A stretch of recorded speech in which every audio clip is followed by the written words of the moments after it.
उदासियों की वजह तो बहुत है जिंदगी में, वे वजह खुश रहने का मजा कुछ और ही है। फ्रेंड्स, मैं प्रतिभा सिंह कहानियाँ कहती हूँ।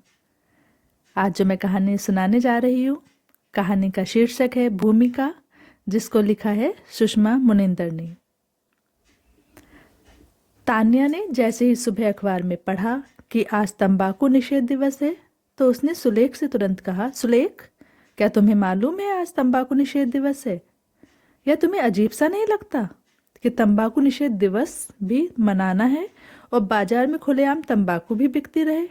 आखिर क्या है इस दिवस को मनाने का प्रयोजन? और क्या कोई एक भी व्यक्ति इस दिवस को मान्यता देते हुए तंबाकू त्याग करता होगा? सुलेख को लगा तान्या उस पर कटाक्ष कर रही है। यह सब सुनाकर क्या तुम मुझे ताने दे रही हो? अपने मुंह के छालों के कारण मैं पहले ही परेशान हूं। दोनों के बीच यही होता है, या तो संवादहीनता की स्थिति होती है या कटुता की। सामान्य भाव से न कोई कुछ कहता है न दूसरा ग्रहण करता है। खैर, 10 बजे सुलेख कार्यालय चले गए और 11 बजे डॉक्टर कॉलरा फोन पर थे। देखिए मिसेस सूर्यवंशी, आपको पता ही होगा, सूर्यवंशी जी हम मुझसे ट्रीटमेंट ले रहे हैं। दरअसल मैं उनसे ऐसा कुछ नहीं कहना चाहता जो उन्हें भावनात्मक रूप से कमज़ोर करे। ऐसी क्या बात हो गई?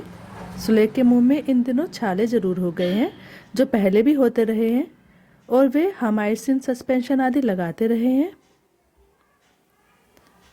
आप बहादुरी से काम लेंगी, इस निवेदन के साथ बताना चाहता हूँ कि सूर्यवंशी जी को माउथ कैंसर की शुरुआत हो चुकी है। आपको उन्हें तंबाकू सेवन से रोकना है। लेकिन तान्या डॉक्टर कालरा से नहीं कह सकी कि मैं तमाम जतन कर हार चुकी हूँ। आप नहीं जानते कि तंबाकू को लेकर इस घर में कैसे कैसे विवाद और संघर्ष हुए हैं, पर सुलेख तंबाकू छोड़ने को तैयार नहीं है। क्या यह बात सुलेख जानते हैं? हाँ, अनुमान तो होगा ही। कुछ जरूरी बात करनी है, आप घर आ सके तो। हाँ, आती हूँ। तान्या को सुलेख के माउथ कैंसर की सूचना ठीक तंबाकू निषेध दिवस के अवसर पर मिली। ओह सुलेख, तुम मेरी आशंका को टालते रहे और कब खतरा सामने है। तंबाकू जैसा जड़ पदार्थ कभी उन दोनों के बीच घुसपैठ कर उनकी निकटता ध्वस्त करेगा, तान्या ने सोचा भी नहीं था। अब स्थिति यह हो गई है, जहां नजर जाती है वहीं तंबाकू की पुड़िया बरामद होती है। मेज पर, अलमारी में, खिड़कियों के पर्दों के पीछे, जेब में, धोने के पहले सुलेख के वस्त्रों की जेबों से तेज भपके के साथ तंबाकू की क्रिश निकलती है।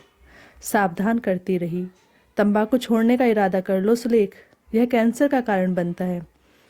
लाखों लोग खा रहे हैं, फिर तो सभी को कैंसर हो जाना चाहिए। उन्हीं में से कुछ को होता है, उन्हें भी जो तंबाकू नहीं खाते हैं। खतरा खाने वालों को अधिक होता है। अच्छा, अब वही सब दोहराकर मेरा दिन खराब न करो। एक क्लेम के मुकदमे ने पहले ही परेशान कर रखा है। अच्छा, ये जो तुम्हारे मुंह में छठे छमा से छाले हो जाते हैं, वह किसी व्याधि की शुरुआत ही ना हो? हाँ, छोड़ने की कोशिश करूंगा, आदत धीरे धीरे ही जाएगी। ऐसी आदत डालते ही क्यों हूँ जो फिर जाती नहीं। तुम्हें क्या पता, वकालत ऐसा पेशा है जहाँ एकाग्रता बनाए रखने के लिए व्यसन जरूरी हो जाता है। दिन भर मुवक्किलों के साथ माथा खपाना होता है। तंबाकू मैं शौक से नहीं, तनाव से बचने के लिए खाता हूँ। सुलेख इसी तरह अपनी चमत्कारी तार्किक क्षमता से झूठ को सच, गलत को सही सिद्ध करता रहा है। अच्छा, फिर तो कामकाजी स्त्रियों के लिए भी व्यसन अनिवार्य कर देना चाहिए। तनाव से बचने के लिए शराब, सिगरेट, तंबाकू, पान खाने की छूट पुरुषों को ही क्यों मिले, स्त्री को क्यों नहीं? पर स्त्री कोई व्यसन करे तो पुरुष चिंतित हो जाता है कि लोग कहेंगे इसकी स्त्री व्यसनी है, स्त्री ही सदा शालीन संस्कारी क्यों बनी रहे, पुरुष क्यों नहीं? समाज का प्रमुख तो पुरुष बना हुआ है, वही नियामक और निर्णायक है, तो उसकी जिम्मेदारी भी अधिक होनी चाहिए, जिससे वह समाज में एक प्रभाव व आदर्श स्थापित कर सके। लिखी पत्नी खतरनाक होती है, पति को स्वतंत्र नहीं रहने देती। जान लो, हम ठाकुर औरत की मुट्ठी में नहीं रहेंगे। हाँ, राजपाट तो खत्म हो गया, ठकुराई के नाम पर व्यसन बचे रह गए। तुम लोग व्यसन को पुरुषार्थ मानते आए हो। कैसा है यह पुरुषार्थ जिसे शराब या तंबाकू का सहारा चाहिए, और कैसा है यह समाजशास्त्र कि जितना ऊंचा आदमी उतनी ऊंची शराब? तब तो हम स्त्रियां भली कि उनमें जो भी ताकत और साहस है उसका केंद्र उनके भीतर है, उन्हें किसी व्यसन की जरूरत नहीं। डायलॉगबाजी बंद करोगी? सही सलाह देना गुनाह है तो लो, आज से चुप हूं। दुख की बात यह है कि पुरुष के दुष्कर्म स्त्री की नियति बन जाते हैं। मुझे डर है घर में जहां तहां पड़ी तंबाकू की पुड़िया देख मेरे दोनों बेटे यह व्यसन न करने लगे। हाँ, तुम्हारा रोज रोज का भाषण सुनकर करेंगे ही, इसलिए कहता हूँ बात को इतना न बढ़ा दो कि लड़के प्रभावित हों। घबरा जाती थी तान्या, बेटों को बार बार सचेत करती, तुम दोनों तंबाकू सिगरेट को छुओगे भी नहीं। वह दोपहर बाद चिकित्सक के घर पहुंची। वह चिकित्सक व उनकी पत्नी कामाक्षी से कुछ आयोजनों में मिल चुकी थी, अतः चिकित्सक ने उसे बरामदे में बने क्लिनिक में न बैठाकर भीतर कलाकक्ष में बैठाया। कामाक्षी को भी वहीं बुला लिया। चिकित्सक विषय पर आए। सूर्यवंशी जी की स्थिति आप जान ही चुकी हैं। आपको उनका मनोबल बनाए रखना होगा। मुझे आशा है आप स्थिति को भली प्रकार संभालेंगी। उन्हें तंबाकू छोड़ना ही होगा। यह कठिन जरूर है पर असंभव नहीं। आप उन्हें अच्छी तरह समझती हैं, इसलिए सौहार्द बनाए रखकर उन्हें भरोसा दें। तान्या नहीं कह सकी सुलेख को अच्छी तरह समझने का दावा गलत साबित हुआ। मैं उन्हें समझाने की कोशिश कर अब हार चुकी हूँ। आप हार जाएंगे तो कैसे सब ठीक होगा? आदत धीरे धीरे ही जाती है। तो पुरुष ऐसी आदतें डालते ही क्यों हैं जो जाती ही नहीं? क्या सुलेख को तंबाकू के खतरे मालूम नहीं थे? मेरी समझ में नहीं आता, जब सिगरेट के पैक पर लिखा होता है स्वास्थ्य के लिए हानिकारक है, तब सरकार इसे प्रतिबंधित क्यों नहीं करती? तंबाकू निषेध दिवस भी मनाना है और तंबाकू खुलेआम उपलब्ध भी रहे। आपका गुस्सा ठीक है, पर पुरुषों को फील्ड में काम करना होता है, बड़े तनाव रहते हैं। एकाग्रता बनाए रखने के लिए लोग ऐसी आदतें पाल लेते हैं। तो आप भी दिन भर व्यस्त रहते हैं, तरह तरह के रोगियों से जूझना होता है, तो क्या एकाग्रता बनाए रखने के लिए आपको भी व्यसन की जरूरत होती है? चिकित्सक मुस्कुराने लगे। कामाक्षी ने अबूझ भाव से उन्हें निहारा। बात आगे भी जारी रहती, किंतु संबंधित नर्सिंग होम से इमरजेंसी कॉल आ गया। जाना होगा। हम डॉक्टरों की जिंदगी यही है, दूसरों की जिंदगी बचाते बचाते हमारी अपनी निष्ठा नहीं रह जाती। चिकित्सक जाने को उद्यत हुए तो तान्या भी चलने लगी। कामाक्षी ने रोका, आप पहली बार आई हैं, चाय पी कर जाएं। तान्या रुक गई। बात व्यसन पर ही होती रही। उसी तारतम्य में कामाक्षी कह बैठी, आप तो अपने पति के तंबाकू से ही परेशान हो गई। यहाँ तो होटल राजदरबार में रोज रात को जुए और मदिरा की महफिल सजती है। हाँ, डॉक्टर साहब की बात कर रही हूँ। तान्या चौंक गई। चिकित्सक को तो मदिरा पान के खतरे मालूम होते हैं, फिर भी उनका यह आचरण आपको दुख नहीं देता? देता है, पर अब मैं डॉक्टर साहब के गुण दोषों में ही नहीं उलझकर उन पक्षों पर ध्यान केंद्रित करती हूँ जो मुझे सुख देते हैं। यह आसान स्थिति है, पर जब तनाव, दबाव या घुटन हो तब दूसरे पक्ष पर ध्यान ही कहाँ जाता है। मैं तो विद्रोह कर अब चुप बैठ गई हूँ और सुलेख को उनके हाल पर छोड़ दिया है। हाँ, एक दिन हमारी सहन शक्ति जवाब दे जाती है और तब हम मौन हो जाते हैं या विद्रोही। लोग सहसा विश्वास नहीं कर पाते। डॉक्टर साहब, जो नगर के सबसे सिद्ध चिकित्सक हैं, शराब पीकर, जुआ खेलकर देर रात घर आते हैं। इनके देर रात घर आने पर पहले मैं खूब कलह करती थी। शोर सुनकर मेरी तीनों बेटियां जाग जाती थीं। लेकिन डॉक्टर साहब के बारे में आपको यह सब कैसे पता चला? तान्या ने बीच में टोका। एक दिन मैं होटल राजदरबार जा पहुंची कि मेरा वहां होना शायद इन्हें गिलाने से भर देगा। मैंने इनके साथियों से कहा, आप लोग यहाँ ना आए तो इनका आना भी बंद हो जाए। आप लोग क्यों एक दूसरे को तबाह कर रहे हैं?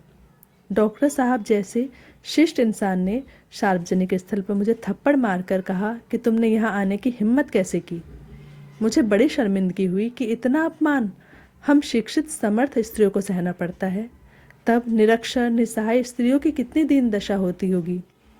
स्त्री चाहे जिस वर्ग की हो, वह शारीरिक, मानसिक, सामाजिक, आर्थिक किसी न किसी स्तर पर शोषित है और उसके पास सहने के अलावा कोई विकल्प नहीं है। नहीं सहती तो घर टूटता है और इस टूटने का ठीकरा स्त्री के सिर फूटता है कि इसे निभाना नहीं आता। यह पक्षपात ही तो उखड़ जाता है। घर को टूटने से बचाने की जिम्मेदारी हमारी ही क्यों हो? हमें ही क्यों कहा जाए पति को खुश रखो, घर में शांति बनाए रखो? खैर, मैं रोते हुए घर पहुंची। मैं नियंत्रण खो रही थी। तब बड़ी बेटी कहने लगी, माँ, हम तीनों बहनें तुम्हारी कुछ नहीं है। पापा ही सब कुछ हो गए कि तुम एक उन्हें ही लेकर हरदम सोचो। तुम हमारी खातिर खुश नहीं रह सकती। उसी दिन मुझे लगा, हम अपने दुख या अभाव को इतना व्यक्तिगत क्यों मान लेते हैं कि सोच नहीं पाते कि वह दुख दूसरे को कितना प्रभावित करेगा। क्लेश और कलह का बच्चों के विकास पर, वृद्धि पर बुरा असर होगा। मैंने प्रण किया, मैं ऐसा व्यवहार नहीं करूंगी जो बिगड़े वातावरण को अधिक बिगाड़ दे। मुझे हर हाल में अपनी बेटियों को स्वस्थ वातावरण और सुरक्षा देनी है। तब मैंने सोचा, डॉक्टर साहब क्या करते हैं, मैं इसी उधेड़बुन में उलझकर क्यों रह जाना चाहती हूँ, जबकि वे मेरी भावनाओं को महत्व नहीं देते। इनकी हरकत मुझे इसलिए दुख देती थी क्योंकि मैं उन पर बहुत अधिक केंद्रित थी। तान्या को याद आया, कलह और उनके रोने धोने से बेटे खींच जाते हैं। ओह, ऐसा ना हो बेटे भी विमुख हो जाएं। तो क्या अब निरुपाय होकर आप तटस्थ हो गई हैं? मेरा मतलब मौन नहीं। तटस्थ हो जाना समाधान नहीं, बल्कि पलायन है। इस तरह रिश्तों में निराशा बढ़ती है। यह सही है, पति पत्नी के बीच तनाव हो तो रिश्ते में वह बात नहीं रहती। फिर भी हमें रिश्तों को बचाए रखने की कोशिश करनी ही होगी, क्योंकि भागना कभी भी आसान नहीं होता। न समय से, न स्थिति से, न स्थान से, न खुद से, और ना ही रिश्तों से।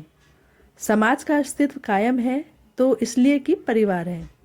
मेरी पहली कोशिश यह होती है कि मैं स्वयं को कभी भी दयनीय न लगने दूं। मेरा एक व्यक्तित्व है और मैं निराश या अस्त व्यस्त रहकर अपने व्यक्तित्व को मात्र इसलिए ख़त्म नहीं कर सकती कि मेरे पति मदिरा या जुए में निमग्न हैं। जिंदगी में कोई एक पक्ष नहीं होता कि वहाँ से हमें हताशा मिली तो हम दूसरे पक्षों पर ध्यान न दें।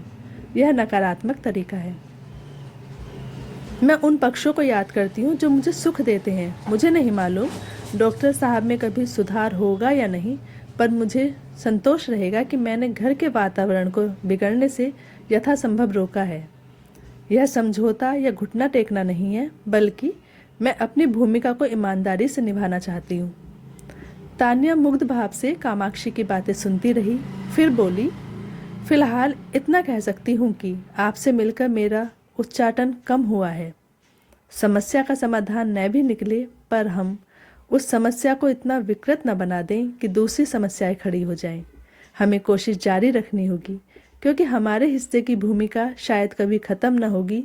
पर मैं ईश्वर से प्रार्थना जरूर करूंगी, इन पुरुषों को सद्बुद्धि दे। तान्या ने कुछ इस तरह कहा कि कामाक्षी मुस्कुरा दी। उम्मीद है कहानी पसंद आई होगी। आगे भी इसी तरह की कहानियाँ सुनने के लिए चैनल को लाइक, शेयर और सब्सक्राइब जरूर करें। Thank you so much.